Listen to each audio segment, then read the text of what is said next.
அந்த வாக்குத்தத்தம், நான் உனக்கு என்ன செய்ய வேண்டும் அப்படின்னு. தேவன் நம்ம கிட்ட இப்படி ஒரு கேள்வி கேட்டார் அப்படின்னா நீங்க தேவன் கிட்ட என்ன கேட்பீங்க? நிறைய காரியங்கள் அதனால கேட்டுதானே வந்திருப்போம் சபைக்கு, இல்லையா? இந்த காரியத்தை தேவன் எனக்கு செய்யலாம், இந்த காரியத்தை தேவன் எனக்கு செய்யணும், இந்த காரியத்தை தேவன் எனக்கு ஒரு அற்புதத்தை செய்யணும். அந்த மாதிரி நிறைய காரியங்களை நம்ம என்ன செய்யணும், நம்ம ஒரு ஒரு பட்டியலே வச்சிருப்போம். தேவன் நமக்கு இதை செய்யணும், இதை செய்யணும், இதை செய்யணும் அப்படின்னு சொல்லிட்டு. இப்போ தேவன் உங்களிடத்துல கேட்குறார், நான் உனக்கு என்ன செய்யணும் அப்படின்னு கேட்கும்போது நீங்கள் உங்களுடைய காரியங்கள் எல்லாம் தேவனுக்கு தெரியப்படுத்துகிறீங்க. ஆனால் சில காரியங்கள் தேவன் உங்களுக்கு கொடுத்த வாக்குத்தத்தங்கள் நிறைவேறாமல் இருக்கிறது. கரெக்டு தானே? தேவன் நமக்கு சொன்ன செயல்கள் தேவன் சொல்லியிருக்காரு, அந்த காரியத்தோட ஜெயம் தருவேன் அப்படின்னு சொல்லியிருக்கலாம், இல்லை அந்த காரியத்தை நான் ஆசீர்வதிப்பேன் அப்படின்னு சொல்லியிருக்கலாம். ஆனால் ஏதோ ஒரு காரியங்கள்ல நமக்கு அது நடக்காததுக்கு காரணம் என்ன அப்படிங்கிறத நாள் நம்ம பார்க்க போகிறோம். வாசிக்கலாம். யோவான் 15:7.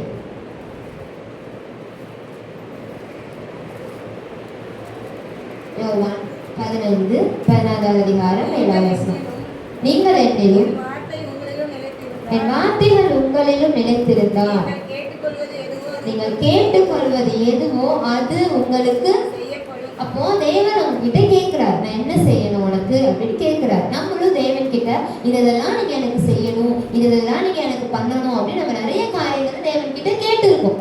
ஆனா அது என்ன செய்யல, நமக்கு சில காரியங்கள் நிறைவேறல. அப்போ நமக்கு இந்த வசனம் தெரியும், நீங்கள் என் நாமத்தினால கேட்டுக்கொள்வது எதுவோ அது உங்களுக்கு செய்யப்படும். அதுக்கு மேல என்ன இருக்கு? நீங்கள் என் வார்த்தைகளில் நிலைத்திருந்தால், நீங்கள் வார்த்தைகளை நிலைத்திருந்தீங்க அப்படின்னா நீங்க கேட்டுக்கொள்வது என்ன செய்வேன், நான் உங்களுக்கு செய்வேன் அப்படின்னு. தேவ வார்த்தைகள் நிறைய இருக்கும். அதெல்லாம் வச்சு காட்டிலும் தேவன் முக்கியமா முழுமையா அவங்ககிட்ட சொன்ன காரியங்கள் 2 காரியங்கள்லாம் அவங்ககிட்ட பேச போகிறேன். தேவனுடைய வார்த்தைகள்ல நம்ம நிலைத்திருக்கிறோமா? அதுக்கு அடுத்த வசனம் வாசிக்கலாம். நீங்கள் மிகுந்த கனிகளை கொடுப்பதினால் என் பிதா மகிமைப்படுவார். அப்போ நம்ம கேட்கிற காரியம் நம்ம தேவன் நம்மகிட்ட ஒரு விரும்பி ஒரு காரியத்தை கேட்கிறோம்ல, அந்த காரியத்துல யார் மகிமைப்படணும்? பிதா மகிமைப்படணும்.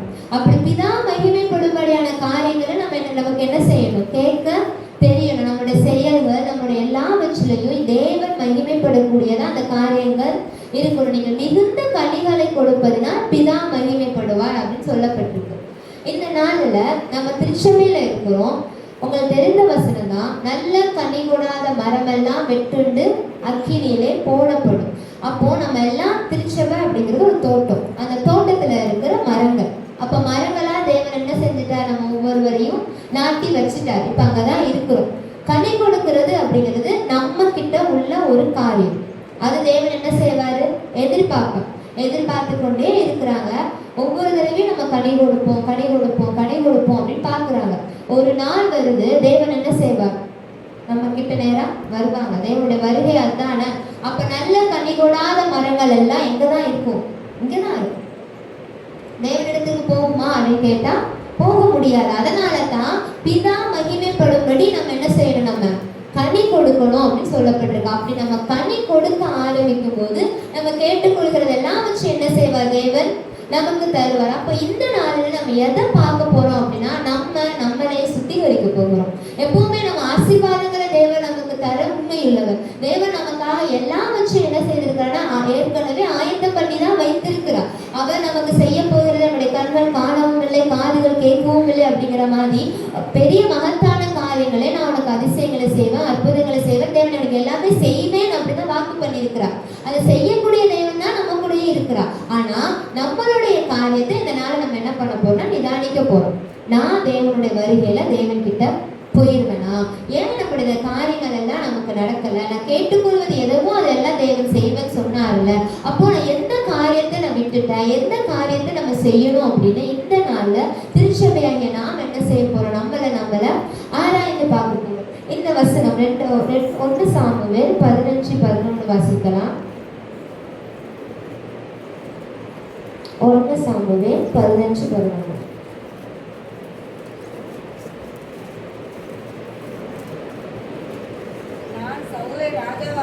நான் சவுலை ராஜாவாக்கினது எனக்கு மனஸ்தாபமாயிருக்கிறது.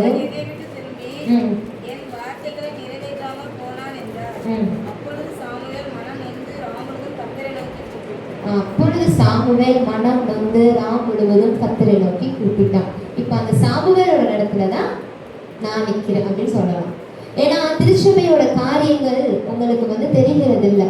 தேவன் சொல்றாரு, தேவன் அந்த இடத்துல பாரமா சொல்றாரு, அவன் என் வார்த்தையை நிறைவேற்றாம போனான். நம்ம தேவனுடைய சித்தத்தை அதனால பாருங்கள, சித்தம் செய்யணுமே, செய்து முடிக்கணுமே. நம்முடைய எண்ணங்கள், நம்முடைய விருப்பங்கள், நம்முடைய திட்டங்கள் எல்லாமே எப்படி மாறிடுச்சு அப்படின்னா நம்ம சுயநலமா மாறிடுச்சு. தேவன் நம்மளை அழைத்த நோக்கம் வேற, நம்ம போகிற பாதை வேற. தேவன் நம்மளை அழைக்கும் போது நமக்கு ஒரு அழகான ரட்சிப்பை தந்தார். அந்த ரட்சிப்புக்காக நம்ம எத்தனாலும் செய்வோம் அப்படிங்கிற ஒரு வைராக்கியம் நமக்குள்ள இருந்திருக்கும். ஆனா இந்த நாட்கள்ல நம்ம ஜபங்கள், நம்முடைய பிரயாசங்கள், நம்ம படுகிற பாடு எல்லாமே உங்க சுய போஜனத்துக்காக மாறிடுச்சே தவிர தேவ சித்தத்தை செய்கிறதா அது இல்லை. ஆமாவா இல்லையா? அப்போ சவுல தேவன் ஒரு மகத்தான நோக்கத்துல என்ன செய்யறாரு அப்படின்னா தேர்ந்தெடுக்கிறார். அது நிறைவேற்றாம போனப்போ சவுல் கவலைப்படல. சவுல் அதை குறிச்சு எதுவுமே யோசிக்கல. முதல்ல யார் மனம் கசந்து அழுதா? தேவன். தேவனுக்கு மனஸ்தாபப்பட்டார்னு போட்டிருக்கோம். தேவனுடைய மனஸ்தாபத்தை பார்த்து யார் அழுது? சாமுவேல் அழுது. அதனால தேவ ஜனமே இந்த நாள கண்களை மூடி தேவனுடைய சமூகத்துல ஊழியக்காரங்களாக நிற்கிற நாங்களும் சரி, தேவனுடைய சமூகத்துல இந்த நாளை நிற்கிற தீர்க்கதரிசியா தேவனை அபிஷேகித்தார் என்று எல்லாருக்கும் தெரியும். அதனால தேவன் எனக்கு கொடுத்த வார்த்தையை நான் உங்களிடத்துல பேச வந்து நிற்கிறேன். அவருடைய மனஸ்தாபம், திருச்சபை, மாநில திருச்சபையை அவர் பார்க்கும் பொழுது அவருக்குள்ள இந்த நாளும் ஒரு மன மகிழ்ச்சி உண்டாகணும். நீங்கள் ஓடுகிற ஓட்டத்துக்கு நேராக இந்த நாளை திரும்பப்படணும். எங்கேயோ ஒரு இடத்துல நம்ம வழிமாறி இருப்போம். தேவன் உங்களுக்கு கேட்டுக்கொள்கிறது எல்லாவற்றையும் அவர் செய்ய உண்மை உள்ளவர் தான். ஆனால் இந்த நாளில் தேவன் உங்களுக்கு பேசுகிற வார்த்தை உங்கள் இருதயத்தோடு பேசப்படுமே, ஆனால் அதற்கு நீங்கள் இந்த நாளை அர்ப்பணிக்கணும். சாமுவேல் மனக்கசந்து அழுதது போலதான் அந்த வார்த்தைகளை நான் உங்களுக்கு நேராக எடுத்துக்கொண்டு வந்து நிற்கிறேன். தேவன் இந்த நாளில் உங்களிடத்துல பேசணும். இனிமேதான் நம்ம செய்திக்குள்ளேயே நம்ம போக போகிறோம். அதனால கண்களை மூடி தேவனுக்கு நீங்களும் நீங்க பேச போறீங்க. ஏசப்பா, இந்த நாள்ல நான் என்னை சரிப்படுத்தணும், நீங்க என்கிட்ட பேசுங்க. ஒவ்வொரு நாளும் ஆசீர்வாதம் ஆசீர்வாதம் ஆசீர்வாதம் அப்படிங்கிறத விட இந்த நாள்ல உமக்கு பிரியமா நான் வாழணும். அதனால நீங்க என்ன எதிர்பார்க்கீங்களோ அதுக்கு நான் அர்ப்பணிக்கிறேன். நீங்க என்ன பேசுங்கப்பா, நீங்க என்ன சொன்னாலும் நான் கேட்கிறேன்ப்பா அப்படின்னு சொல்லி இதனால தேவஜனமே நீங்க தேவனிடத்திற்கு நேராக உங்க இருதயங்களை திருப்பிங்க.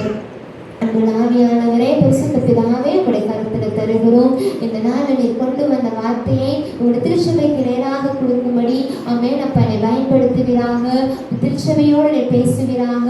இந்த நாளில் ஒரு சுத்திகரிப்பு உண்டாகட்டும். வந்த ஜனங்கள் வாக்கியம் உள்ளவர்களாய், வந்த ஜனங்கள் தேவ அபிஷேகத்தினாலேயும் தேவனுடைய சித்தத்தையும் செய்யும்படி ஆவியானவர் இந்த நாளை பலப்படுத்துகிறாங்க. தேவ மகிமையும் தேவ பிரசனமும் இந்த இடத்தை ஆளுகை செய்யட்டும். நீர் எங்களோடு பேசும். இயேசுவின் மூலம் ஜெபிக்கிறோம் நல்ல பிதாவே, ஆமென் ஆமென். அப்போ இதனால ரெண்டு காரியம் பார்க்க போறோம். ஒண்ணு கீழ்ப்படுதல், இன்னொன்னு உண்மை. ரெண்டுமே ஒண்ணுக்கு ஒண்ணு தொடர்புடைய ஒண்ணு, கீழ்ப்படுதலும் உண்மையும். அப்போ நம்ம முதல் காரியம் ஞாபகம் வச்சுக்கோங்க. நீங்க எதை தேவனுடைய நாமத்தினால கேட்டுக்கொள்கிறீர்களோ அதை தேவன் உங்களுக்கு செய்வார். ஆனா நீங்க யாருல நிலைத்திருக்கணும்? அவருடைய வார்த்தைகள்ல நிலைத்திருக்கணும். அப்ப தேவ வார்த்தையில நம்ம முதல்ல பார்க்க போறது கீழ்ப்படுதல், ரெண்டாவது பார்க்க போறது உண்மை. கீழ்ப்படுதலும் உண்மையும் ஒண்ணுக்கு ஒண்ணு தொடர்புடையதான். கீழ்ப்படுதல் இல்லாத இடத்துல உண்மை இருக்காது, கீழ்ப்படுதல் இருக்கிற இடத்துல உண்மை இருக்கும். அப்ப நான் எதற்கு கீழ்ப்படியல, நம்ம என்ன பண்ண போறோம், யார் என்ன செஞ்சா அப்படிங்கிறத நம்ம பார்க்க போறோம். நம்ம வாசிக்கும்படி யோவான் எழுதின சுவிசேஷம் 2வது அதிகாரம் 5வது வசனம். நீங்க வசனங்களை வைத்து நான் பேசுகிறதுக்கு நோக்கம், தேவ வார்த்தை இப்படிதான் சொல்லப்பட்டிருக்கிறது, நம்ம அதன்படி நம்ம செய்யணும். வேலைக்காரரை நோக்கி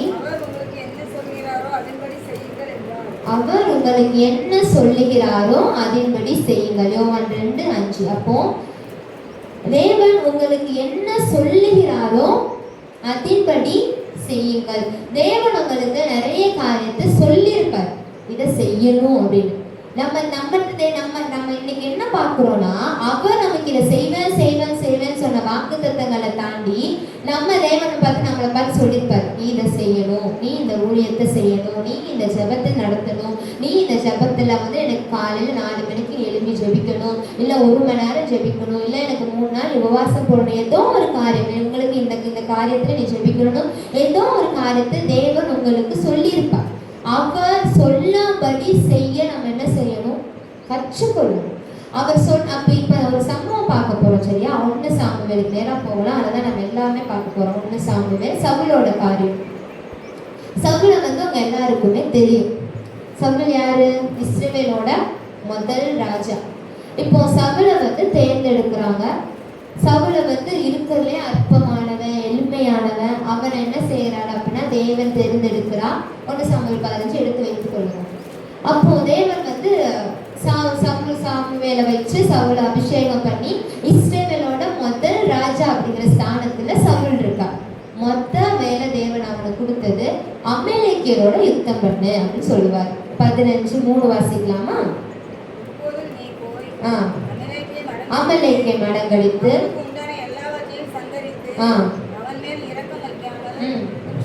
புருஷரையும் ஸ்திரீகளையும்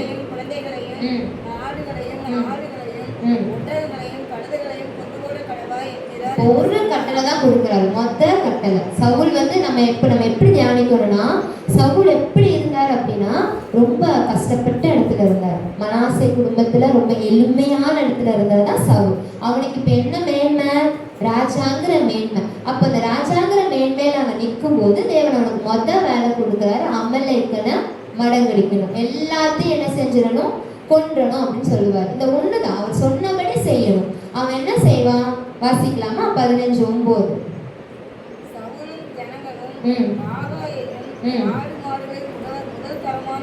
முதல் தரமானவைகளை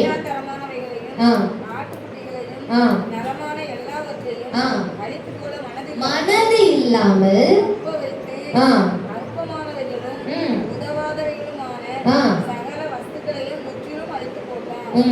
இப்ப என்ன நடக்குது?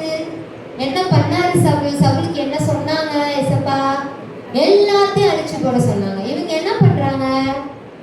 நல்லத எடுத்து வச்சுக்கிறாங்க. ஏன்? அவங்களுக்கு அந்த மனது இல்லாமல். அப்போ தேவன் வந்து உங்களுக்கு ஒரு காரியத்தை சொல்லியிருப்பார், இது இப்படித்தான் செய்யணும், இது இப்படித்தான் போகணும். தேவன் நடத்திட்டு போகிற வழியிலேயே அவங்களுக்கு தெரியும். இங்க இருந்து பார்க்கும்போது அங்க செங்கடல் இருக்கு தெரியுமா? தெரியாது. அவங்களுக்கு தெரியும், பின்னாடி பார்வோன் வர. ஆனா தேவன் என்ன செய்யறாரு? நடத்துறாரு. அப்பவுமே இஸ்ரவேல் ஜனம் நினைச்சிருந்துச்சுன்னா திரும்பி போயிருந்துருக்கலாம். ஆனா அவங்க தேவன் நடத்துறாரு அப்படிங்கிறதுக்காக என்ன செஞ்சாங்க? நடந்து போனாங்கல்ல. அப்போ தேவன் அவங்களுக்கு என்ன சொல்லுறாரு அதன்படி செய்யுங்கன்னா, அவர் ஒண்ணு செய்யன்னு சொன்னாங்கன்னா அதுக்குள்ள தேவன் ஏதோ மகிமையை வைத்திருக்கிறான்னு அர்த்தம். ஆனா நமக்கு என்ன இருக்குதுன்னா நமக்கு மனசு வர்றதில்லை. அப்பதான் நம்ம மனசு நிறைய யோசிக்கும். இப்ப என்ன பண்றான்னா இந்த ஆடுகள் எல்லாம் வச்சுக்கலாம். இதுல வந்து அவன் வந்து அழகா சொல்லுவான், பலியிடும்படிக்கு நான் எடுத்து வச்சேன் அப்படிமா. 15:15. அதற்கு சவுல்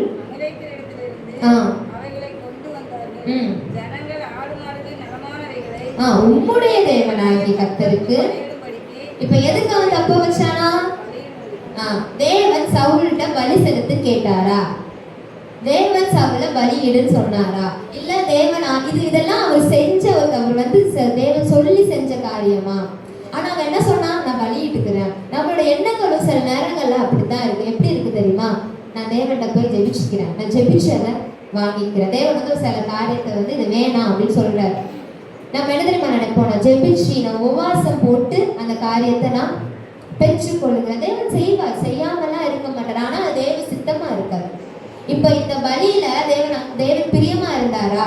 கிடையாது. அப்போ இதனால நம்ம ஆராய்ந்து பார்க்க வேண்டியது என்னன்னா, தேவன் சொல்லிதான் நீங்க ஜெபிக்கிறீங்களா? தேவன் சொன்ன காரியத்தை தான் நம்ம செய்யறோமா? நம்முடைய ஜெபங்கள் நிறைய இருக்கும், நம்முடைய ஏக்கங்கள் நிறைய இருக்கும், நம்முடைய காரியங்கள் நிறைய இருக்கும். ஆனா தேவன் சொன்னதா? ஏன்னா நமக்கு மனசுக்கு பிடிச்ச காரியத்தை செய்யறதுக்காக தேவன் நம்மளை அழைக்கல, அவர் சித்தத்தை செய்யறதுக்கு தானே அழைச்சாரு.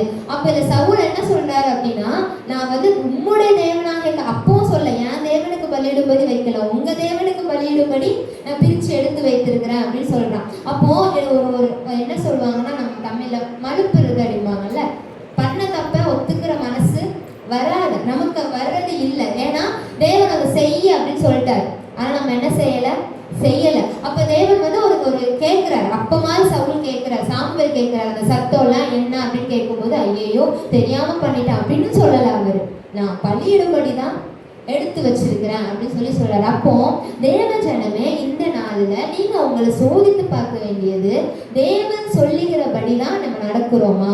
தேவன் சொல்லுகிற செயலை தான் சுயநலத்துக்காக தான் இதை பண்ணேன். நான் ஜெபிச்சேன்னா தேவன் எனக்கு இதை செஞ்சிருவாரு. நான் இந்த ஜெபம் பண்ணா என்னோட ஜெபங்களே உங்க சுயநலத்துக்காக இருக்கக்கூடாது. யாருக்காக இருக்கணும்? தேவனுடைய சித்தம் செய்யும்படிதான் நம்ம அழைக்கப்பட்டோம். அது கஷ்டமாவே பாருங்க, காடானாலும் மேடானாலும் கர்த்தருக்கு பின்னாக போக துணிந்ததானே கிறிஸ்தவ வாழ்க்கை.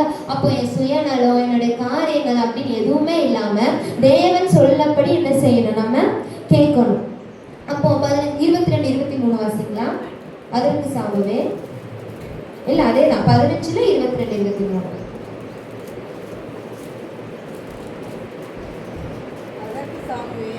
கர்த்தருடைய சத்தத்திற்கு கீழ்ப்படியதை பார்க்கிறோம். சர்வாங்க தகனங்களும் பலிகளும் கர்த்தருக்கு பிரியமாக இருக்குமோ? பலியை பார்க்கிறோம் கீழ்ப்படிகளும் ஆட்டுக்களாக இனத்தை பார்க்கிறோம் செவி கொடுத்தலும் உத்தமம். ரெண்டகம் பண்ணுதலும் பில்லிஸ்லினிய பாவத்திற்கும் முரட்டாட்டம் பண்ணுதல் அவபக்திக்கும் விக்கிரகாராதனைக்கும் சரியா இருக்கிறது. கர்த்தருடைய வார்த்தையை புறக்கணித்தபடினாலே அப்போ ஒரு சின்ன விஷயம் அப்படின்னு நம்ம நினைக்கிறது, தேவன் நம்மளை புறக்கணிக்கிற அளவுக்கு என்ன செய்யுது? கொண்டு போய் விட்டுருது.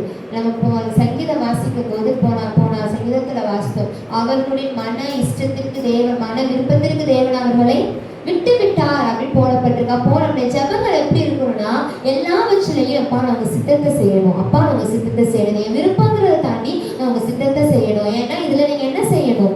மகிமைப்படணும். என் மூலமா நீங்க மகிமைப்படணும் அப்படிங்கிற ஜெபங்கள் தான் வரணும். இப்ப இந்த சவுல் என்ன செய்யறாரு? கீழ்ப்படியல. தேவன் அவனுக்கு முதல்ல சொன்ன காரியத்துல அவன் என்ன செய்யல? கீழ்ப்படியல. கீழ்ப்படியாம அவன் என்ன செய்யறான்? ரெண்டகம் பண்ணுதல் அப்படின்னு சொல்லப்பட்டிருக்கு. ரெண்டகம் பண்றதுன்னா என்னது? உங்களுக்கு தெரியும்ல, இங்க ஒண்ணு பேசுறது அங்க ஒண்ணு பேசுறது. இவன் தான் என்ன சொன்னா? ஜனங்கள்கிட்ட போய் நலமானதை எடுத்து வச்சுக்கோங்க. நான் சாமுவேல்கிட்ட என்ன சொன்னா? உங்களுடைய ஜனங்கள் தான் எடுத்து வச்சாங்க. அதான் ரெண்டகம் பண்ணதுன்னு சொல்லப்பட்டிருக்கு. அப்போ தேவன் யாரை தள்ளினார் அப்படின்னு போட்டிருக்குன்னா சவுலை. ஆனா இந்த நாட்கள தேவன் நம்ம தள்ள போகிறது இல்லை. ஆனா காலம் ஒன்று வருகிறது. இப்போ நம்ம இருக்கிற இடம் அவர் தகப்பன் ஸ்தானம், நம்ம பிள்ளை ஸ்தானம். அவருடைய வருகை அப்போ அவர் ராஜா, நம்ம வேலைக்காரர்கள். அப்ப வேலைக்காரனுக்கு ஏற்ற கூலியே என்ன செய்யணும்? நம்ம பெற்றுக்கொள்வோம். அப்போ என்ன செய்ய முடியும்னா நம்மளால தப்ப முடியாது. அப்போ இந்த சவுலுக்கு என்ன நிலைமையோ அப்போ தேவனுடைய சத்தத்திற்கு கீழ்ப்படியாத ஜனத்திற்கும் அதே நிலைமை தான் இருக்கும். அப்போ இந்த நாள்ல இம்மானுவேல் திருச்சபையே, தேவன் உங்களுக்கு சொன்னதை தான் நீங்க செய்றீங்களா? தேவன் உங்கள்கிட்ட பேசுற காரியத்தை தான் நீங்க செய்து கொண்டிருக்கிறீங்களா? இல்ல தேவன் உங்களுக்கு சொன்னதை எதை செய்யாம இருக்கிறீங்க அப்படிங்கறத என்ன செய்யணும்? நம்ம இந்த நாளை யோசிச்சு பார்க்கணும், தியானிச்சு பார்க்கணும். ஏன் அப்படின்னா சவுலோட முடிவு பரிதாபமா போயிடுச்சு. ஏன் சவுலோட முடிவு எப்படி இருந்துச்சுன்னா உங்களுக்கு தெரியும். சவுல் என்ன செஞ்சிருவாங்க? கொன்றுவாங்க. ஆனா அந்த வசனம் அழகா வந்துச்சு. 1 நாளாகமம் 10:13. இந்த மாதிரி வசனங்கள்லாம் நம்ம மறக்க கூடாது. எப்பவுமே ஆசீர்வாதங்களை ஞாபகம் வைக்கிற மாதிரி இந்த மாதிரி வசனத்தையும் நம்ம ஞாபகம் வச்சிருக்கணும். 1 நாளாகமம் 10:13. அப்படியே சவுல் கர்த்தருடைய வார்த்தையை கை கொள்ளாமல் துரோகத்து நிமித்தம் கர்த்தரை தேடாமல் அஞ்சன பார்க்கிறவர்களை கேட்கும்படிக்கு அவன் எதனால செத்து போனான்னு போட்டிருக்கு? கர்த்தருடைய வார்த்தைய கேட்காததுனால, கீழ்ப்படியாததுனால செத்து போனான்னு போட்டிருக்கு. இந்த மாதிரி வசனங்கள்லாம் பைபிள் இருக்குன்னு நீங்க வாசிச்சிருக்கீங்களா?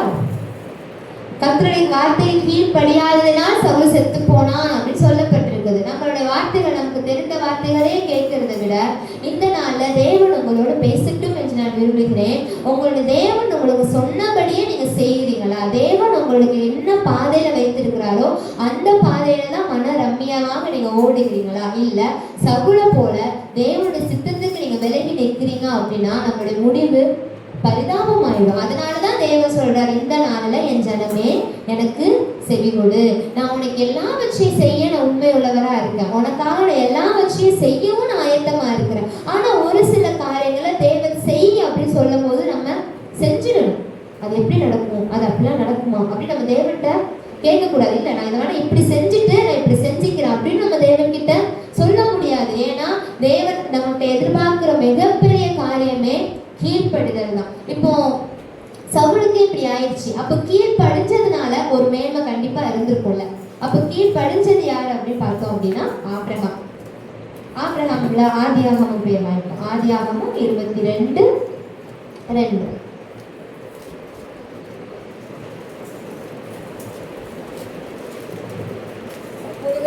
அப்பொழுது அவர் புத்திரனும் உன் புத்திரனும் ஏகசுதனும் உன் ஏகசுதனும் நேசகுமாரனுமாகிய ஈசாக்கை நீ இப்பொழுது அழைத்துக் கொண்டு மோரியா தேசத்துக்கு போய் அங்கே நான் உனக்கு குறிக்கும் மலைகள் ஒன்றிலே அவனை தகனபலியாக பலியிடு என்றார். இப்போ ஒரு ஆடு பலி சொன்னாரா, மாடு பலி செலுத்த சொன்னாரா?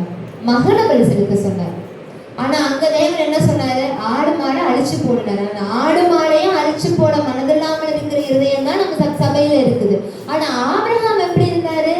மகனை பலியாக இடுன்னு சொன்னார். அப்போ இந்த இடத்துல தேவன் அவங்க கிட்ட போய் மகனை வந்து திருச்சபைக்கு விடு, மகளை திருச்சபைக்கு விடு சொல்ல போறது இல்லை. தேவன் அவங்க கிட்ட கேட்கிற காரியம் என்னன்னா, உங்களுக்கு பிரியமானதுன்னு ஒண்ணு இருக்கும்ல, அதை தேவனுக்காக கொடுன்னு சொன்னா நம்மளால கொடுக்க முடியுமா? பிரியமானதுன்னு எதை சொல்லலாம்? உங்களுடைய நேரம். நம்மளுடைய நேரங்களை நம்ம எப்படி செலவழிக்கிறோம்? நம்மளுடைய நேரத்துல எதுல நம்ம அதிகமாக செலவழிக்கிறோம்? அது எல்லாமே இருக்குல்ல. அப்போ தேவனில் என்ன சொல்றாரு? மகனை பலியிடு அப்படின்னு சொல்றாரு. ஆபிரகாம் செய்தாரா செய்யலையா? செய்ய போனார். போகிற வரைக்கும் என்ன செஞ்சார்? தேவன் வந்து வாயே திறக்கல. அவர் கத்தி எடுத்தப்பறம் தான் சொன்னாரு, பிள்ளையாண்டமே கையே கூடாது. இந்த கீழ்ப்படிதல் எவ்வளோ பெரிய ஆசீர்வாதத்தை கொண்டு வந்துச்சுன்னா, அவர் தான் இப்போ வரைக்கும் நம்மளுடைய தகப்பன். அந்த ஒரு கீழ்ப்படிதல் அல்ல. அந்த இடத்துல ஆபிரகாம் ஈசாக்கு எப்படி பலி செலுத்த முடியும்? நாளையோ மாலையோ பலி செலுத்திருக்கேன் அப்படி சொன்னாரா? சொல்லல. இல்ல நான் இதுக்கு பதில் அதை செஞ்சுக்கிறேன் அப்படின்னு ஏசப்பாட்ட பேசினாரா? மோரியாவுக்கு போய் மகனை பலியிட, அது அவருக்கு தெரியும். ஈசாக்க கூட்டிட்டு என்ன செஞ்சாரு? தேவன் மோரியா மலைக்கு நேராக போய் மலையில போய் அந்த மகனை கட்டுகிற வரைக்கும் தேவ சத்தம் கேட்கப்படல. இந்த இடத்துல நம்மளுடைய உத்தமம் நிற்குமே ஆனால், இந்த அளவுக்கு உங்களுடைய கீழ்ப்படுதல் இருக்குமே ஆனால், தேவன் உங்களுக்கு சொல்லின வார்த்தைகள் கண்டிப்பாக நிறைவேறும். நம்ம எப்படி அவனுடைய கீழ்ப்படியாமை நிமித்தம் சவுல் செத்து போனான்னு வாசிச்சோம்ல, இந்த வசனத்தை அழகா வரும். அவன் கீழ்ப்படிச்சதுனால அவனுக்கு ஆசீர்வாதம் வரும். 22வது அதிகாரம் 18வது வசனம். என் சொல்லுக்கு கீழ்ப்படிந்தபடினால் உன் சந்ததிக்குள் பூமியில் உள்ள சகல ஜாதிகளும். இந்த ஆசீர்வாதம் எங்க இருந்து வந்துச்சு? கீழ்ப்படிதல்ல வந்துச்சு.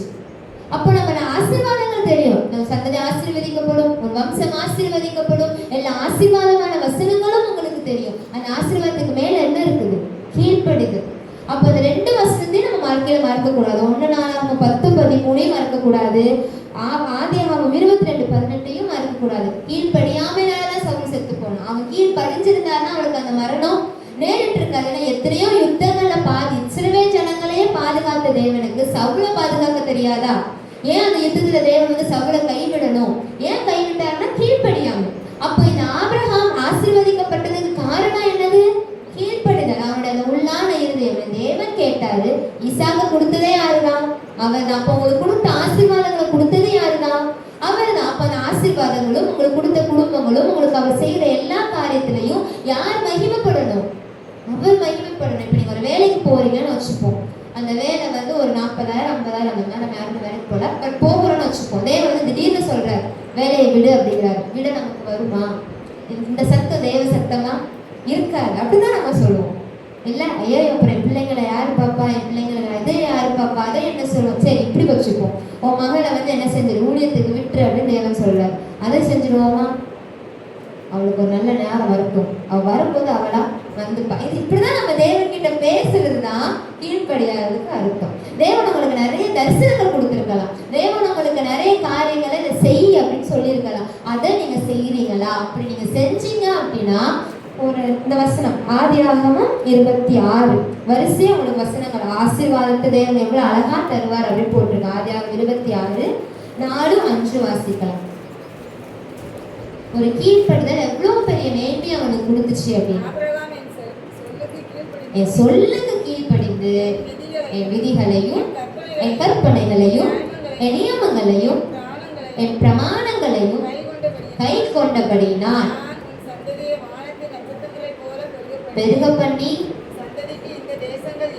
யாவையும் தருவேன், ஆசீர்வதிக்கப்படும். இந்த வசனத்தை 3 வகையா பிரிக்கலாம். பெருக பண்றது அப்படின்னா உங்ககிட்ட இருக்கிறத பெருக பண்றது. உங்ககிட்ட ஒரு 50 ரூபாய் இருக்குன்னா அதே மாதிரி மாத்துறாரு. மல்டிபிள்ஸ் சொல்லணும்னா மல்டிபிள்ஸ் பெருகும். 50 வந்து 5 லட்சமாவோ கோடியாவோ அது பெருகும். அதுதான் உங்ககிட்ட இருக்கிறத பெருக பண்ணுறது. 2வது யாவையும் தருவேன். இல்லாத தேவன் என்ன செய்வாரு?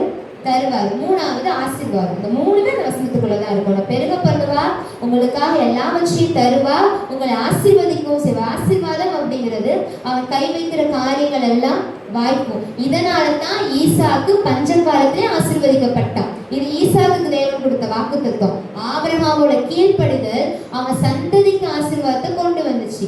சவுலோட கீழ்ப்படியாம யோனத்தானும் இந்த யுத்தத்துல தானே இறந்து போனாரு.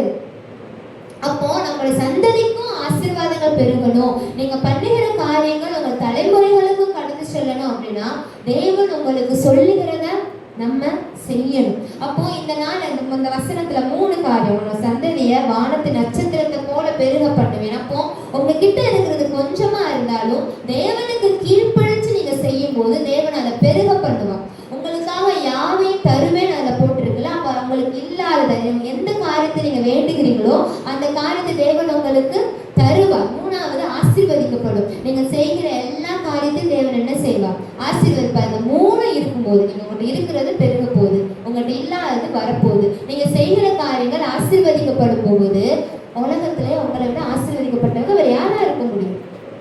அப்ப இதெல்லாம் எதுக்குள்ள அடங்கி இருக்கு? ஒரே ஒரு கீழ்ப்படுதலுக்குள்ள அடங்கி இருக்கு. அப்ப தேவனால என்ன சொல்றாருன்னா, நீ என் நாமத்தினால கேட்டுக்கொள்கிறது எதுவோ அதை நான் உனக்கு செய்வேன். ஆனா நீ என்னோட விதிகளுக்கு கீழ்ப்படியணும். நான் உனக்கு என்ன சொல்லி இருக்கிறனோ அதை நீங்க என்ன செய்யணும்? கண்டிப்பாக செய்யணும். அப்ப இந்த கீழ்ப்படுதல் உள்ள ஆபிரகாமை அவன் சந்ததியும் தேவன் என்ன செஞ்சாரு?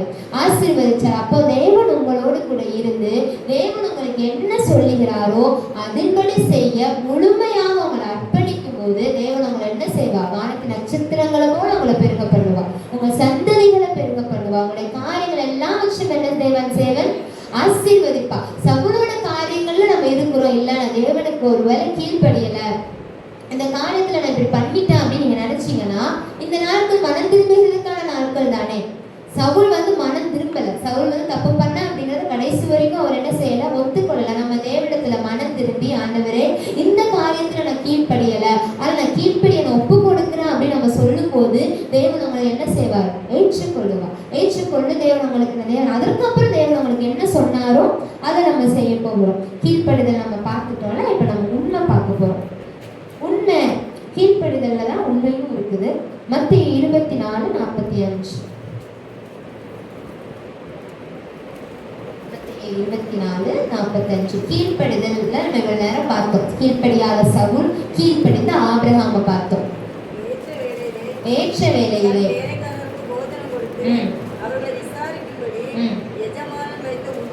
உண்மையும் விவேகம் உள்ள ஊழியக்காரன் யாவன் அப்படின்னா எங்க இருக்கிறான் அப்படின்னு அர்த்தம். எங்க உண்மையும் விவேகம் உள்ள ஊழியக்காரன் எங்கே அப்படின்னு அர்த்தம். அப்போ இந்த நாள் தேவன் தேவன் இப்ப வருகிறான்னு வச்சுக்கோங்களேன். தேவனுடைய வருகையில தேவன் எதிர்பார்க்கிற குணம் அப்படின்னா, தேவன் எதிர்பார்க்கிற கனி அப்படின்னா உண்மை. உண்மை அப்படிங்கிறது என்ன அப்படின்னா, நம்ம பொய் சொல்ல மாட்டோம்ல, நமக்கு தெரியும். அப்ப நான் உண்மையான இருக்கேன் அப்படின்னு நீங்க சொல்லலாம். உண்மை அப்படிங்கிறது தேவன் உங்களுக்கு சொன்ன இடத்துல சொன்னதை செய்கிறது தான் உண்மை. அப்போ நம்ம நம்மளுடைய காரியங்களை தேவன் பார்க்கிறார். உண்மையும் விவேகமும் உள்ள ஊழியக்காரன் எங்கே அப்படின்னா தேவனுடைய 2ஆம் வருகையில இந்த வசனம் வரும் அப்படின்னு அந்த மத்தியில போடப்பட்டிருக்குது. உண்மையுள்ள மனுஷனே எங்க அப்படின்னு. ஏன் அப்படின்னா இந்த உண்மையுள்ள மனுஷன் தான் தேவனுடைய ராஜ்யத்திற்குள்ள பிரவேசிக்க முடியும். நம்மகிட்ட உண்மை இல்ல, தேவன் சொன்ன காரியத்தை நம்ம உண்மை இல்லாம இருந்த வசனம் உள்ள கொஞ்சத்துல உண்மை இருந்த அநேகத்துக்கு நான் அதிகாரியாக வைப்பேன் அப்படின்னு சொல்லப்பட்டிருக்குல்ல. அப்ப அந்த உண்மை என்ன அப்படின்னா, தேவன் நமக்கு சொன்னதுல நம்ம உண்மையா இருக்கிறது, தேவனுக்காக நம்ம வைராக்கியம் பாராட்டுறது, தேவனுக்காக நம்ம சில காரியங்களை செய்கிறது தான் உண்மை. அப்போ அந்த உண்மை உள்ள ஜனங்கள் தான் தேவனுடைய ராஜ்யத்திற்குள்ள பிரவேசிக்க முடியும். இந்த பூலோகத்துல தேவன் நம்மளை ஆசீர்வதிக்கப்படுகிறதற்கு நமக்கு என்ன அவசியம்? கீழ்ப்படிதல் அவசியம். நம்ம பரலோகத்துல போறதுக்கு எது அவசியம்? உண்மை அவசியம். ரெண்டுமே ஒண்ணுதான். கீழ்ப்படிதல் இருக்கிற இடத்துல உண்மை இருக்கும், உண்மை இருக்கிற இடத்துல கீழ்ப்படிதல் இருக்கும். ஒன்னா உண்மை உள்ளவர்களே பரலோக ராஜ்யத்திற்குள் பிரவேசியுங்கள், சந்தோஷத்திற்குள் பிரவேசி அப்படிங்கிற வசனம் மத்திய 25:23 போட்டிருக்கோம். 25:23 உத்தமும் உண்மையும் உள்ள ஊழியக்காரனே, கொஞ்சத்தில் உண்மையா இருந்தால் அநேகத்தில் அதிகாரியாக வைப்பேன், எஜமானுடைய சந்தோஷத்திற்குள் பிரவேசி என்றார். யார் பிரவேசிச்சாங்க? உண்மையுள்ள மனுஷங்க. உண்மையுள்ளவங்கன்னா தேவன் உங்களுக்கு கொடுத்த கொஞ்சத்துல நம்ம உண்மையா இருந்தோம் அப்படிங்கிறது, தேவன் உங்களுக்கு கொடுத்த குடும்பம், உங்களை தேவன் வந்து ஒரு நாட்டிற்கு அதிபதியாக, தேவன் உங்களை ஒரு இதுக்கு அதிபதியாக வைத்திருந்தானா அது ஒரு பெரிய காரியம். தேவன் உங்களுக்கு கொடுத்திருக்கிறது ஒரு சின்ன குடும்பம். அந்த குடும்பத்துல வச்சு நம்ம தேவனுக்கு எப்படி உண்மையா இருக்கும், அந்த நமக்கு வருகிற கொஞ்சம் சம்பாத்தியத்துல தேவனுக்கு எப்படி உண்மையா இருக்கும், நமக்கு வருகிற கொஞ்சம் வருமானத்துல தேவனுக்கு எப்படியா இருக்கிறோம், அந்த உண்மையை தேவன் என்ன பார்க்கிறார்? சோதித்து பார்க்கிறார். அப்படி அந்த உண்மையா இருக்கும்போது, அந்த கொஞ்சத்துல நீ உண்மையா இருக்கும்போது நான் அநேகத்தின் மேல அதிகாரியாக வைப்பேன், எஜமானுடைய சந்தோஷத்திற்குள் பிரவேசி அப்படின்னு சொல்லப்பட்டிருக்கு. அப்படி உண்மையா இருந்த தேவன், அந்த உண்மையா இருந்து எஜமானுடைய சந்தோஷத்துக்கு பிரவேசித்தது யார் தெரியுமா? மோசே. நம்ம எப்பவும் பார்ப்போம் மோசே இறந்தது இல்லை அப்படின்னு பார்த்தோம்ல. ஏன்? மோசையை போல உண்மையுள்ளவன் எவனும் இல்லை அப்படின்னு பைபிள்ல யாரும் சாட்சி சொல்லல, தேவன் அவனுக்கு சாட்சி கொடுத்தா.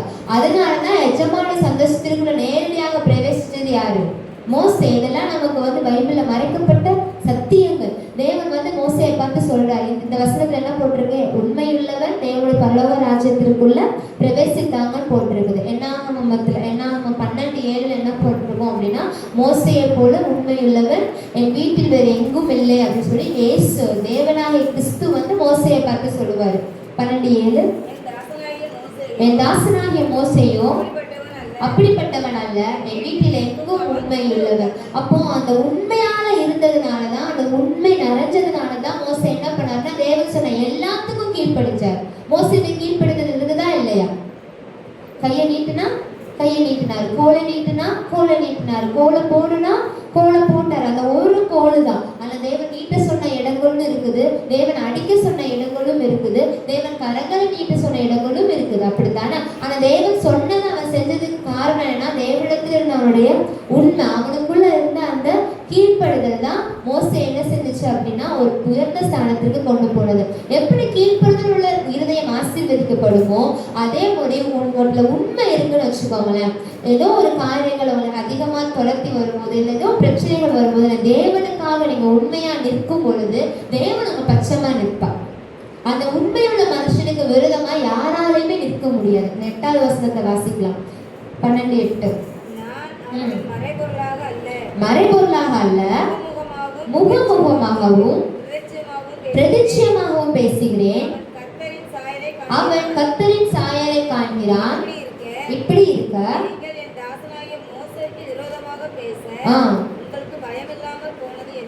அப்போ இது யார் பேசுறா? பிதாவாகிய தேவன் மோசேக்காக ஜனங்கள்ட்ட பேசுறாரு. எதனால?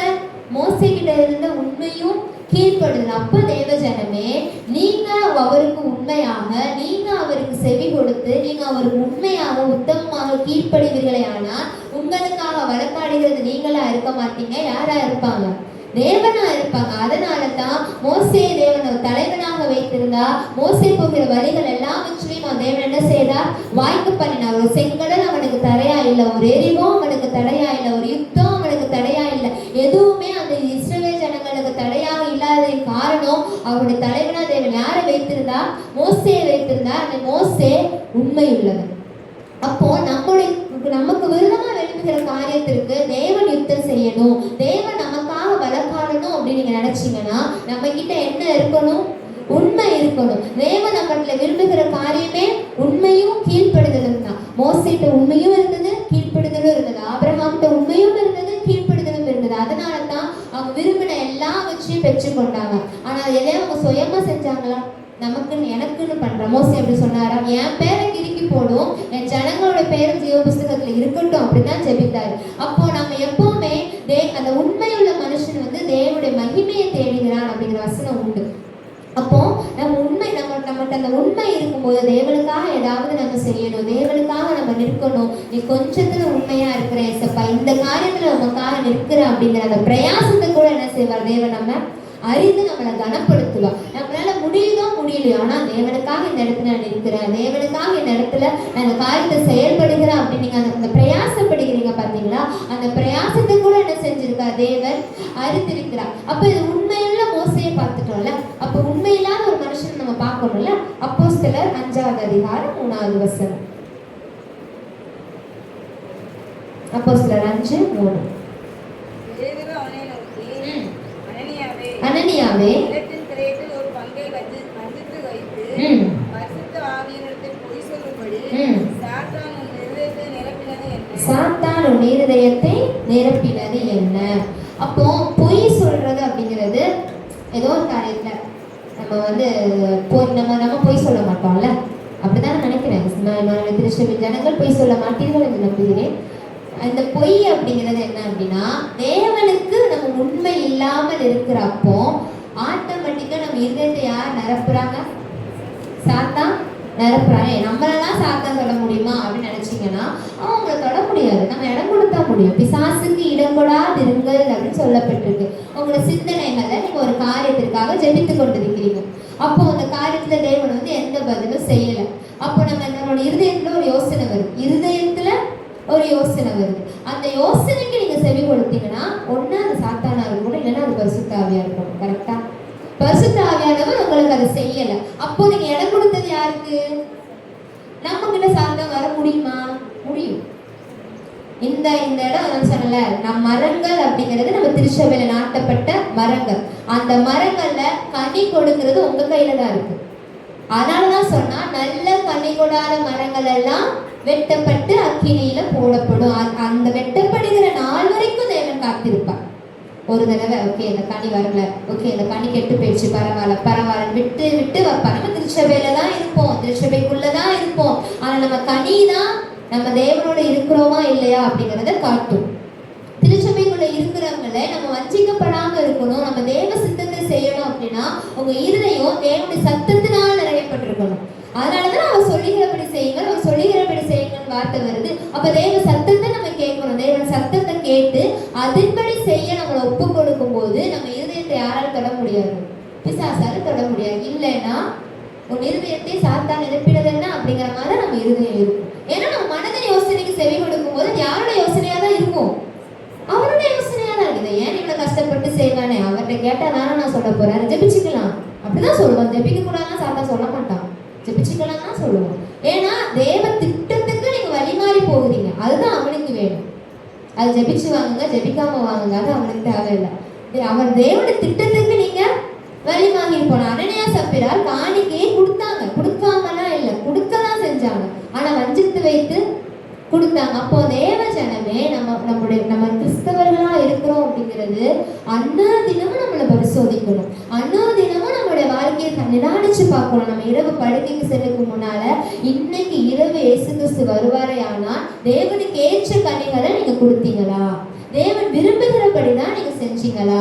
தேவன் சொல்லுகிற காரியத்தை தான் நீங்க செஞ்சீங்களா? இல்ல உங்க இஷ்டப்படி செஞ்சீங்களா அப்படின்னு நம்ம பார்க்கணும். இல்லை தேவனுக்காகத்தான் 50,000 வருது, 40,000 நான் சபை கொடுத்துட்டேன், 10,000 தான் எனக்குன்னு எடுத்தேன். ஆனா பொறுத்து என்ன பண்ணிருப்பீங்க? உள்ளதையும் கொடுப்போம் பண்ணிருப்போம். வந்ததுக்கு அப்புறம் அந்த 10,000 அந்த காசுல வரும், அந்த காசு வந்தப்பறம் இந்த காசை இப்படி பண்ணிடுவோம். இதுதான் சவுல் பண்ணது. தேவன் உங்களுக்கு சொன்னபடி நம்ம செய்யணும். அப்படி செய்யலாம் அப்படின்னா நம்ம இருதயத்தை யாருதான் நிரப்புவா? சாத்தான் தான் நிரப்புவா. அடுத்த வசனத்தை வாசிக்கலாமா? அதை விற்கும் முன்னே அது உன்னுடையதா இருக்கவில்லையோ, அதை விற்ற பின்பும் அது கிரயம் உன் வசத்தில் இருக்கவில்லையோ, நீ உன் இதயத்திலே இப்படிப்பட்ட எண்ணம் கொண்டது என்ன? மனுஷரிடத்தில் அல்ல தேவனிடத்தில் பொய் சொன்னார். நம்ம என்ன தெரியுமா நினைக்கிறோம்? அவங்களுக்கு என்ன தெரியும், ஊழியக்காரங்களுக்கு என்ன தெரியும், ஊழியக்காரங்களுக்கு நம்ம சொல்லுகிறது தானே தெரியும் அப்படின்னு நினைக்கிறீங்க. உங்க இருதயத்தின் நினைவுகள் முதற்கொண்டு தேவன் வெளிப்படுத்துவார். இந்த வசதியில் இப்ப இந்த சபையில நம்ம நின்று பேசிட்டு இருக்கிறோம். இந்த இடத்தோட மகிமை எங்க நமக்கானதல்ல, தேவனுக்கானது. இந்த இடத்துல நின்று இப்ப தேவனுடைய வார்த்தையை கொண்டு பேச வைத்துக் கொண்டு இருக்கிறார் தேவன். சில பேர் என்ன செய்வீங்க? கவனிப்போம். சில பேர் நம்ம உண்மையாவே நம்மளை ஒப்பு கொடுப்போம். சில பேர் சின்ன பொண்ணியே இவ்வளவு பேசுறா அப்படின்னு நினைக்கிறவர்களும் உண்டு. ஆனா அது எதுவுமே எனக்கானது இல்லை, அது உங்களுடைய எண்ணங்களும் அது தேவனுக்கும் ஆனது. அப்போ ஒவ்வொரு காரியத்தையும் தேவன் வெளிப்படுத்தும் பொழுது நம்ம தேவனிடத்து நீங்க திருச்சபைக்கு மறைக்கிற ஒவ்வொரு விஷயமும் நீங்க யார்கிட்ட போய் சொல்லுகிறதுக்கு சமம்? தேவனிடத்துல போய் சொல்லுகிறதுக்கு சமம். அதனாலதான் நம்ம உண்மையோட இருக்கணும், கீழ்ப்படுதலோடு இருக்கணும். நம்மளுடைய உண்மையும் கீழ்ப்படுதலும் எதை வெளிப்படுத்தும் அப்படின்னா தேவனுடைய மகிமையை வெளிப்படுத்தும். யோவான் எழுதின சுவிசேஷம் 7ஆம் அதிகாரம் 17-18 வாசிக்கலாம். 17-18. அவருடைய சித்தத்தின்படி செய்ய ஆ, மனதுள்ளவன் எவனோ அவருடைய சித்தத்தின்படி செய்ய மனதுள்ளவன் எவனோ அவன் இந்த உபதேசம் தேவனால் உண்டாய் இந்த உபதேசம் இன்னைக்கு பேசுற இந்த பிரசங்கம் தேவனால் உண்டாயிருக்கிறதோ நான் சுயமாய் பேசுகிறேனோ நான் சுகமாய் பேசுகிறேனா என்று நீங்கள் அறிந்து கொள்ளுங்கள். சுயமாய் பேசுகிறவன் சுயமாய் பேசுகிறவன் சுயமகிமையை தேடுகிறான். சுயமகிமையை தேடுகிறான். நம்மை அனுப்பினவரின் மகிமையை தேடுகிறவனோ உண்மையுள்ளவனாய் இருக்கிறான். உண்மையுள்ளவனாய் இருக்கிறான். அவனிடத்தில் அநீதி இல்லை. அவனிடத்தில் அநீதி இல்லை. மேலோட வசனத்தை வாசிக்க சொன்னது காரணம் நான் சுயமா பேசுகிறேனோ இல்லையோ அப்படிங்கிறது தேவனுடைய சித்தத்தின்படி இருக்கிறவர்களுக்கு புரியும். தேவ சித்தத்தை நான் செய்ய வந்திருக்கிறேன், தேவ சித்தம் என் மூலமா நிறையணும் அப்படின்னு ஆசைப்படுகிற ஜனங்களுக்கு இது விளங்கும். இது சுயமான பிரசங்கமா இல்ல தேவன் கொடுத்த பிரசங்கமா அப்படின்னு. தேவ சித்தத்தை பத்தி எனக்கு அக்கறையே கிடையாது அப்படிங்கிற ஜனத்திற்கு இந்த செய்தியும் அந்த உபதேசமும் புரிய போவது இல்லை. அப்போ இந்த நாள்ல தேவன் உங்களிடத்துல பேசி கொண்டிருக்கிறார் அப்படின்னா தேவ சித்தம் செய்கிற இருதயம் உங்களுக்கு இருக்குன்னு அர்த்தம். இல்ல இந்த பிரசங்கம் எனக்கு புரியல, என்னமோ பேசினாங்க, உண்மைங்கிறாங்க, கீழ்ப்படுதல் நாங்க, எனக்கு ஒண்ணும் புரியலைன்னா தேவ சித்தம் செய்யக்கூடிய இருதயம் உங்களிடத்துல இல்ல. அப்போ அந்த அடுத்த வசனம் போட்டிருக்குது, தன் சுய மகிமையை அவன் தேட மாட்டான், உண்மையுள்ளவனா இருக்கிறவன் யாருடைய மகிமையை தேடுவான்? தேவ மகிமையை தேடுவான். அப்போ நீங்க செய்கிற ஒவ்வொரு செயலையும் யார் மகிமைப்படணும்? தேவ மகிமைப்படணும். அதனாலதான் மோசே தேவனுக்கு கீழ்ப்படிச்சார், அதனாலதான் ஆபிரகாம் தேவனுக்கு கீழ்ப்படிச்சார், அதனாலதான் தேவன் இன்னைக்கு உங்களை பார்த்து சொல்லுகிறா, உங்க மூலமா நான் மகிமைப்படணும்னா உங்ககிட்ட என்ன வேணும்? கீழ்ப்படுதல் வேணும். நீங்க எந்த இடத்துல கீழ்ப்படுகிறீங்களோ அந்த இடத்துல உள்ள குறைகளை தேவன் என்ன செய்வா? நிறைவா மாற்றுவார். அந்த எந்த இடத்துல தேவனுக்காக நீங்க உண்மையா நிற்கிறீங்களோ உங்க பட்சமா யார் நிற்பா? தேவன் நிற்பா. சேவான கல்லறிஞ்சு கொள்ளும் போது அங்க இருக்கிறவங்க எல்லாருமே பார்த்தாங்க, அவங்களோட தேவன் இருக்கிறத பார்த்தாங்க. மோசேக்கு விரோதமா ஜனங்க பேசும் பொழுது மோசேக்காக தேவன் என்ன செய்த? ஜனங்களோடு பேசினார். அப்போ உங்களுக்காக தேவன் எல்லாவற்றையும் செய்ய உண்மையுள்ளவரா இருக்கிறார். நம்ம உண்மையுள்ளவர்களா இருக்கணும். நான் உண்மையா தான் இருக்கிறேன், நான் கீழ்ப்படுதலோட தான் இருக்கிறேன், நான் இன்னும் தேவனுக்கு என்ன சித்தம் செய்ய அர்ப்பணிச்சிருக்கிறேன் அப்படின்னு அர்ப்பணிக்கிற தேவ ஜனமே, கர்த்தர் உங்களுக்கு கொடுக்கிற வசனம் ஏசாயா 49 அதிகாரம் 2வது வசனமும் 3வது வசனம் வாசிக்கலாம். நீங்க உண்மையும் உத்தமமா கீழ்ப்படுத்த நடக்கும் பொழுது தேவன் உங்களின் மூலமாய் மகிமைப்படுவார். அவர் என் வாயை கூர்மையான பட்டயமாக்கி தமது கருத்து நிழலினால் என்னை மறைத்து என்னை துலக்கமான அம்பாக்கி மூடி வைத்தார். அவர் என்னை நோக்கி, நீ என் தாசன் இஸ்ரவேலே, நான் உன்னை மகிமைப்படுவேன் என்ற தேவ ஜனமே, நீங்க தேவனுக்காக உண்மையா இருக்கணும். இனிமேல் இருந்து முடிவு எடுத்திருந்தீங்கன்னா தேவ சித்தத்தை செய்யணும் அப்படிங்கிற முடிவு உங்க இருதயத்துல இருக்குமே. ஆனால் உங்க இருதயத்துல நான் சுயமா சிந்திக்கல ஏசப்பா, இந்த சித்தத்துக்கு உங்க சத்தத்திற்கு நான் கீழ்ப்படிவேன், உங்க விருப்பத்தை நான் நிறைவேற்றுவேன் அப்படின்னு இந்த வேளையில உங்க இருதயத்துல ஒரு நொடி அந்த எண்ணம் வருமே. ஆனால் இஸ்ரவேலே, நீ என் தாசன், நான் உன்னில மகிமைப்படுவேன். தேவன் உங்களின் மூலமாய் மகிமைப்படும்படியே இந்த நாளில் உங்களோடு பேசிக் கொண்டிருக்கிறார். தேவ ஜனமே, நீ எனக்கு நேராக திரும்பிடு. தேவ ஜனமே, இந்த வழியில என் பாதைக்கு நீ செவி கொடுத்துரு. நீ இந்த இடத்துல கீழ்ப்படியல, கீழ்ப்படிஞ்சிரு. இந்த இடத்துல நீ உண்மையா இல்ல, உண்மையா இருந்துரு. ஏன்? நான் உன் மூலமா மகிமைப்படணும். நீ என் கருத்துல இருக்கிற, அதனால நான் உன்னை மறைச்சு வச்சுப்பேன். எந்த இடத்துல கூர்மையா அம்பா பயன்படுத்தணுமோ அந்த இடத்துல நானும் என்ன செய்வேன்? உன்னை பயன்படுத்துவேன். நான் உன் மூலமா மகிமைப்படணும். முழுமையாக நம்ம யார்கிட்ட ஒப்பு கொடுத்துடணும். தேவன்கிட்ட ஒப்பு கொடுக்கும் போது நம்ம சுயமா நமக்கு யோசிக்க தோணாது. எது நடந்தாலும் நீங்க தான் பார்த்துக்க போறீங்க. இதுல என்ன நடந்தாலும் நீங்க தான் மகிமைப்பட போறீங்க. இந்த சரீரம் எனக்கானது இல்லை, உமக்கானது. இந்த வாய் எனக்கானது இல்லை, உமக்கானது இல்லை. எல்லாமே நீங்க மகிமைப்படணும் அப்படிங்கிறதுக்காக உங்களோட செயல்கள் எல்லாமே என்ன செஞ்சிடும்? மாற ஆரம்பிச்சிடும். அப்படி தேவன் உங்களோடு கூட இருக்கும் பொழுது தேவன் உங்களுக்காக எல்லாவற்றையும் செய்வா. அதே அதிகாரத்துல 10, 11, 12 வாசிக்கலாம். பசியா இருப்பதில்லை, தாகமாய் இருப்பதில்லை, உஷ்ணமோ வெயிலோ உங்கள் மேல் படுவதில்லை. உங்களுக்கு இறங்குகிற தேவன் உங்களை நடத்தி நீரூற்றண்டை கொண்டு போய் விடுவார். மலைகள் எல்லாம் வழிகளாக்குவார், பாதைகள் உயர்த்தப்படும். வடக்கிலும் மேற்கிலும் இருந்து வருவாங்க. இந்த 3 வசனத்துல என்ன போட்டிருக்குன்னா, எதுவும் உங்களை சேதப்படுத்தாது. உஷ்ணமோ வெயிலோ பனியோ குளிரோ எதுவும் என்ன செய்யாது? உங்களை சேதப்படுத்தாது. மலைகளை போன்ற பிரச்சனைகள் இருக்குன்னா அது பாதைகளாக மாறிடும். உங்கள் பாதைகள் எல்லாவற்றையும் தேவன் என்ன செய்வா? வழிகளாக மாற்றி மாற்றி வா. உதிக்கிற நுழையத்திற்கு ராஜாக்கள் வருவார்கள் வசனம் சொல்லப்பட்டிருக்குல்ல. அதே மூலமா உங்கள் மூலமா தேவ நாம மகிமைப்படும் பொழுது உங்களை பார்த்து ஜனங்கள் தேடி வருவார்கள். உங்களுடைய ஒளி என்ன செய்யும்? பிரகாசிக்கும். அதற்காக தான் தேவன் சொல்லுகிறார், என் ஜனமே இன்னைக்கு என்ன செஞ்சது? திருப்பிடு, நான் உன் மூலமா மகிமைப்படணும். நீ எனக்கு தான் என்னுடைய வார்த்தை, இந்த வார்த்தையை நீ கீழ்ப்படிச்சு நிலைத்திருப்பே. ஆனா நான் நீ கேட்டு என் நாமத்தினால எதை கேட்டுக்கொள்கிறியோ அதை நான் உனக்கு செய்வேன். மலைகளோ பிரச்சனைகளோ பாறைகளோ எதுவுமே என்ன செய்யாது உனக்கு தடையாக இருக்காது. ஏன்னா தேவன் உங்களே என்ன செய்வார்? ஒரு அன்பாக மாற்றி தேவன் உங்களே என்ன செய்வார்? பயன்படுத்துவார். அவருடைய நோக்கம் எல்லாம் உங்களின் மூலமாய் மகிமைப்படுகிறார். கடைசியாக அந்த வசனத்தை வாசிக்கலாம். ஏசாயா 52:2. தூசி அப்படிங்கிறது உங்களை சுற்றி இருக்கிற எல்லா காரியத்தையும் உதறிவிட்டு எழுந்துடு எருசலேமே, சீயோன் குமாரத்தியே, கழுத்தில் உள்ள கட்டுகளை அவிழ்த்து விடு. சீயோன் குமாரத்தியே தேவன் மூலமாய் மகிமைப்படும்படி இந்த நாளை விரும்புகிறார். அதனால் அவன் கழுத்தை சுற்றி இருக்கிற எல்லா கட்டுகளையும் தேவன் நாளை உடைத்து விரும்புகிறார். தூசியை உதறிவிட்டு நீங்கள் தான் எழுத முடியுமே, நீங்க தான் எழுதணும். தேவன் உங்களுக்கு அற்புதங்களை செய்ய உண்மை உள்ளவர், அவங்களுக்கு அதிசயங்களை செய்ய உண்மை உள்ளவர். ஆனா உங்களை உதறி உங்களை சுற்றி இருக்கிற எல்லா கட்டுகளையும் இந்த நாள் நீங்க உதறி விட்டு எழும்பி கர்த்தருடைய வல்லமையை தரித்து கொண்டு போக போகிறீங்க. எல்லாரும் தேவ சமூகத்துல எழுந்து நிற்போமா? தேவனுக்கு முன்பாக கண்களை தாழ்த்தி கண்களை மூடி. தேவன் விரும்புகிற ஒரே காரியம், அவர் உங்கள் மூலமாய் மகிமைப்பட வேண்டும் என்று விரும்புகிறார். சவுல் தேவனுக்கு கீழ்ப்படியல, அதனால அவருடைய காரியங்கள் நமக்கு வேணாம். அவனை கீழ்ப்படிச்ச ஆபிரகாமை தேவன் எவ்வளவு அதிகமா ஆசீர்வதித்தார் நம்ம ஒவ்வொரு நாளும் பார்க்கிறோம். தேவனுக்கு உண்மையா இருந்த மோசேயை தேவன் அவனுக்கு துணையாக நின்று நடத்தினார் அப்படின்னு நம்ம பார்க்கிறோம். இந்த நாள் தேவ ஜனமே, உங்கள் இருதயத்தோடு தேவன் பேசி இருக்கிறார். தேவனுடைய சித்தத்தை செய்கிறவர் இந்த உபதேசத்தை புரிந்து கொள்வான் வேதாகமத்திலே போட்டிருக்கும் பொழுது தேவன் இந்த நாள் உங்களிடத்துல பேசி கொண்டிருக்கிறார். தேவ நாமம் உங்கள் மூலமாய் மகிமைப்படணும். இஸ்ரவேலே, நீ என் தாசன், நான் மகிமைப்படுவேன் என்று சொன்னாரே.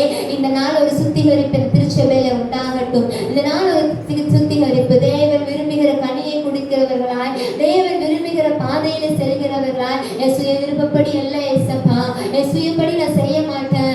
எந்த காரியத்துல நீங்க என்கிட்ட பேசுறத நான் செய்வேன். உங்க சத்தத்தை கேட்கும்படி என் சேவைகள் திறக்கப்படட்டும். உங்களுடைய சத்தத்தை கேட்கும்படி என் சேவைகள் திறக்கப்படட்டும். அம்மே, சாத்தான இருதயத்தை நிரப்பாதபடிக்கு இந்த வேலை இருதயத்தை நீர் ஆளுகை செய்யும். உங்க இருதயத்தை நீங்க விட்டு கொடுங்க, உங்க இருதயத்தை நீங்க விட்டு கொடுங்க.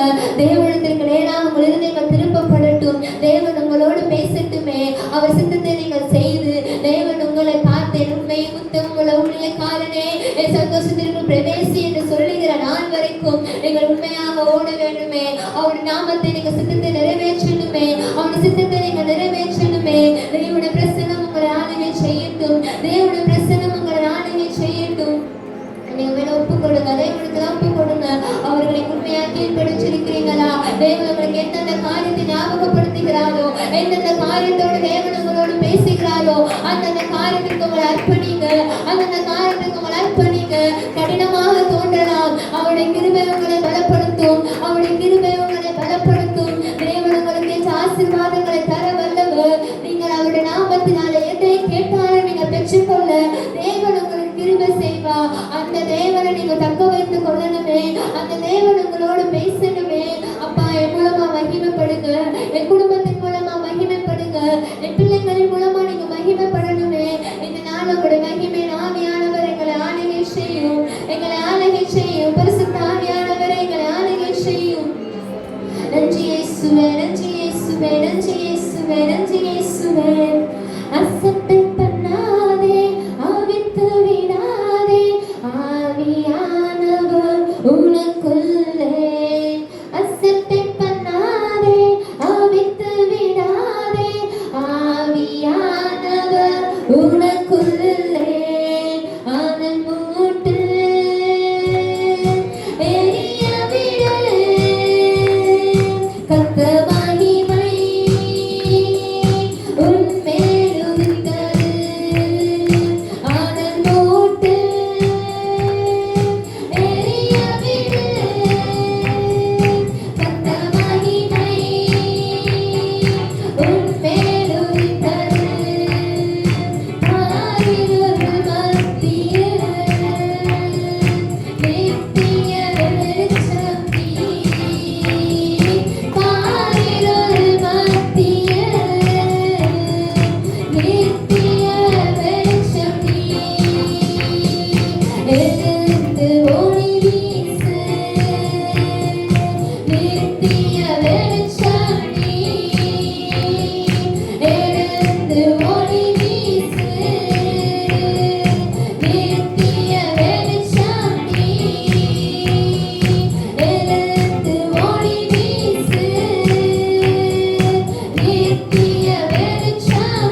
இந்த நாட்கள் மகிமை நாட்கள். எங்களோட எழுந்து ஒளி வீசப்படுகிற தேவன் நம்மளோடு இருக்கிறார்.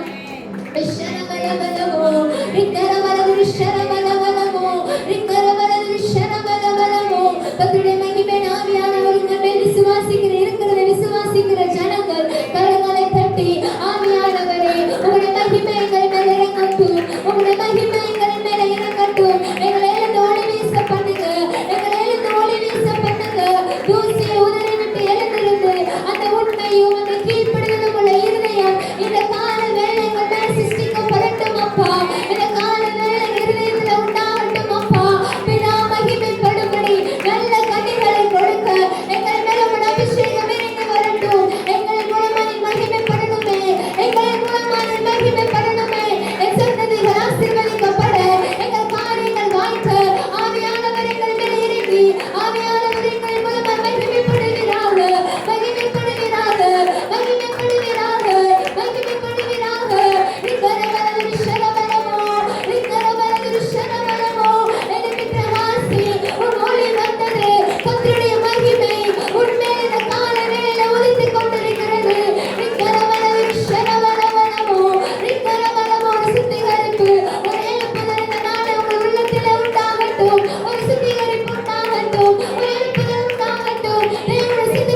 ஜனக்கூட்டங்களை ஏகமாய் கூட்டி சேர்க்கும்படி ரிக்கரமலதுருஷனமலமோ ரிக்கரமலதுருஷனமலமோ ஒரு உள்ளங்கை மேகம் எழுப்புகிறது, ஒரு உள்ளங்கை மேகம் எழுப்புகிறது. ஒரு பெரிய இரைச்சலின் சத்தம், ஒரு பெருமழையின் இரைச்சலின் சத்தம். ரிக்கரமலமோ ரிஷனமலது ரிக்கரமலதுருஷனமலமோ நம் தேசத்தில் கேட்கும்படி, நம்முடைய தனத்தில் கேட்கும்படி, நம்முடைய சபையில் கேட்கும்படி ரிக்கரமலதுருஷனமலமோ ஒரு உள்ளங்கை மேகம், ஒரு உள்ளங்கை மேகம் நம் தேசத்தில் எழுப்புகிறது. ரிக்கரமலதுருஷனமலமோ ரிக்கரமலதுருஷனமலமோ ரிக்கரமலதுருஷனமலமோ ரிக்கரமலதுருஷனமலமோ. யாக்கோபின் சிறுபூச்சியே, இது சிறிய கூட்டம் அல்ல, அவர் இஸ்ரவேல் என்னும் ஒரு பெரிய ஜாதியாய் இந்த ஸ்தலத்தை மாற்றும்படி உங்களின் மேல் உள்ள அபிஷேகம் இறங்கியிருக்கிறது. அவருடைய அபிஷேகம் உங்களின் மேல் இறங்கியிருக்கிறது.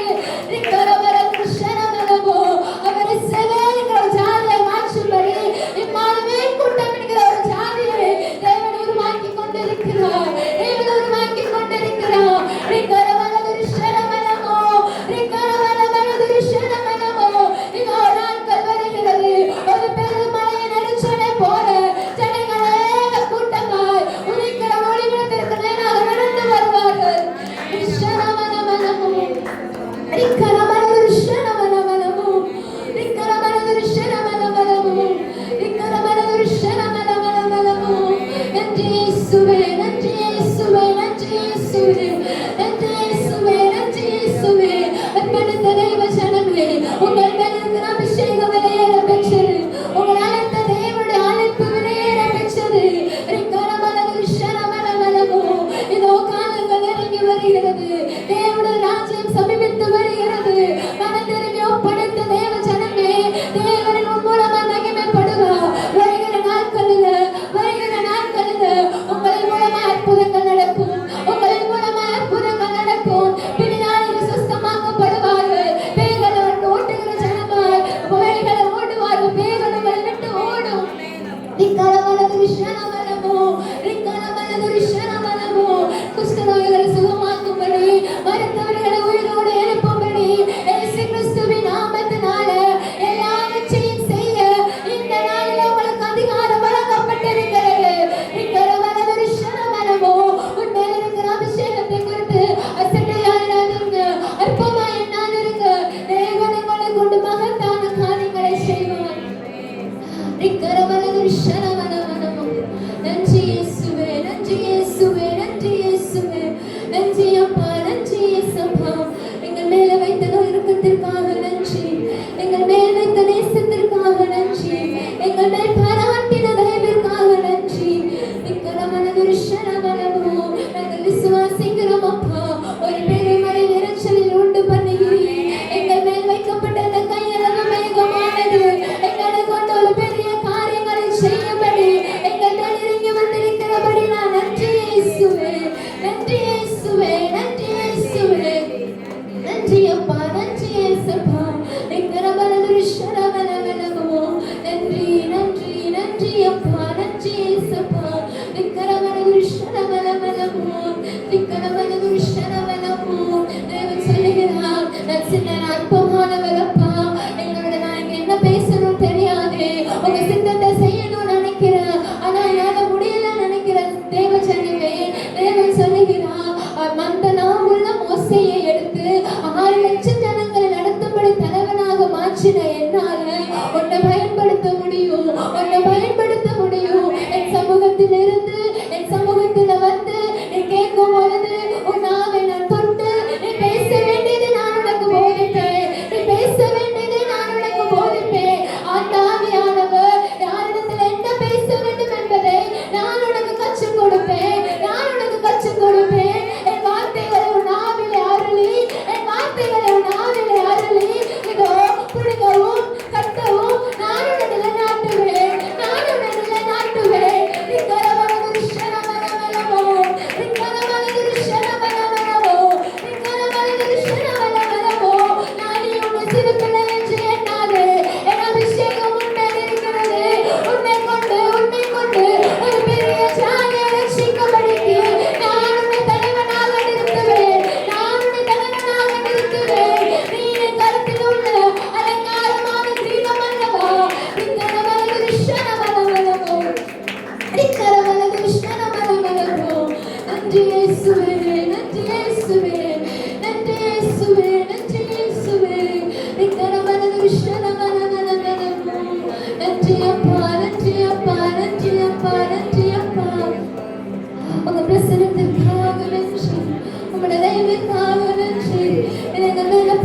அர்ப்பணிக்கிறோம். உங்களுடைய கரத்தில் முழுமையாக அர்ப்பணிக்கிறோம். நீர் மகிமைப்பட்டருளும், நீர் மகிமைப்பட்டருளும் அப்பா, நீர் மகிமைப்பட்டருளும் அப்பா. எங்களுக்கல்ல கர்த்தாவே, எங்களுக்கல்ல, உங்களுடைய நாமத்திற்கே மகிமை வர பண்ணியருளும், உங்களுடைய நாமத்திற்கே மகிமை வர பண்ணியருளும் அப்பா. நன்றி இயேசுவே, நன்றி இயேசுவே, நன்றி இயேசுவே. எங்களை முழுமையாக அர்ப்பணிக்கிறோம், எங்களை முழுமையாக அர்ப்பணிக்கிறோம். இந்த தேவ பிரசன்னம் எங்கள் வீடுகளுக்குள்ள கடந்து செல்லட்டும். மலைகளை போன்று இருக்கிற தடைகள் இயேசுவின் நாமத்தினால உடைக்கப்படட்டும். எங்களை மேல் இருக்கிற அபிஷேகம் எல்லா நுகங்களையும் முறிக்கட்டும் என்று ஜெபிக்கிறோம் அப்பா. பிள்ளைகள் மேல் இதனால வைக்கப்பட்ட அந்த அபிஷேகம் அவர்களுக்கு முன்பாக இருக்கிற மலைகள் ஆமென் அப்பா பெயர்ந்து வழிகளை கொடுக்கட்டும். செங்கடல்கள் திறந்து வழிகளை கொடுக்கட்டும். அந்த அபிஷேகத்தின் மேன்மையை காணும்படி கண்களை திறந்து கொள்ளுவீராக. நன்றி அப்பா, நன்றி அப்பா, நன்றி அப்பா. ஒரு மகத்தான எழுப்புதலை காண எங்களை முழுமையாக அர்ப்பணிக்கிறோம் அப்பா. நீர் எங்களை ஆளுகை செய்து நடத்தும். உங்களுடைய தெய்வீக பிரசன்னம் எங்களை ஆளுகை செய்யட்டும் அப்பா. நன்றி நன்றி நன்றி. வந்திருக்கிற ஒவ்வொரு தெய்வ ஜனத்தையும் இயேசு கிறிஸ்து விருத்த கோட்டைகளாக தருகிறோம். பரிசுத்தாவியானவர் பிரசன்னம் அவர்களை ஆளுகை செய்து வழிநடத்தட்டும் என்று ஜெபிக்கிறோம் அப்பா. ஆமென். இந்த நாளில் கொடுத்த ஒவ்வொரு வார்த்தைகளின்படி அவர்களை ஆசீர்வாதத்தை நடத்துவீராக. தேவாவியானவர் பெரிய காரியங்களை செய்து விடுவீராக. உங்களுடைய மகிமையினால் நிறைந்து ஆமென் இயேசுப்பா உங்களுடைய பிரசன்னத்தினால் நிரப்பப்பட்டிருப்பார்களாக. நன்றி இயேசுவே, நன்றி இயேசுவே, நன்றி இயேசுவே. எல்லா கனத்தையும் உமக்கு செலுத்துகிறோம், எல்லா மகிமையும் உமக்கு செலுத்துகிறோம். ஆமெனப்பா எங்களுடைய மூலமா நீங்க அதிகமா மகிமைப்படணும். ஆமெனப்பா இருக்கிற எல்லா ஜெபங்களையும் வருகிற நாட்கள் ஒவ்வொரு ஜெபங்களையும் நீங்க மகிமைப்படுங்க. எல்லா ஊழியங்களை நீங்க ஆசீர்வாதத்தை கொடுங்க. ஆவியானவர் பிரசன்னம் எங்கள் மேல தங்கி இருக்கட்டும். நீ மாத்திரம் உயர்ந்திருக்கும், நாமம் மாத்திரம் உயர்த்தப்படட்டும். எங்களை முழுமையாக தாழ்த்துகிறோம். பெரிய காரியங்களை செய்திருந்தோம். இயேசுவின் மூலம் ஜெபிக்கிறோம் நல்ல பிதாவே. ஆமென் ஆமென். என் ஆத்துமாவே கர்த்தரை ஸ்துதி, என் முழுவதுமே பரிசுத்த நாமத்தை ஸ்துதி. என் ஆத்துமாவே கர்த்தரை ஸ்துதி, கர்த்தர் சகல உபகாரங்களை மறவாதே. ஆமென் ஆமென். நம்முடைய கர்த்தராகிய இயேசு கிறிஸ்துவின் கிருபையும் பிதாவாகிய தேவனுடைய அன்பும் நம்முடைய ஆவியானுடைய அந்யோன்ய ஐக்கியமும் நம் அனைவரோடு கூட என்றும் என்றைக்கும் சதா காலங்களும் இருப்பதாக. ஆமென் ஆமென் ஆமென். ஹல்லேலூயா.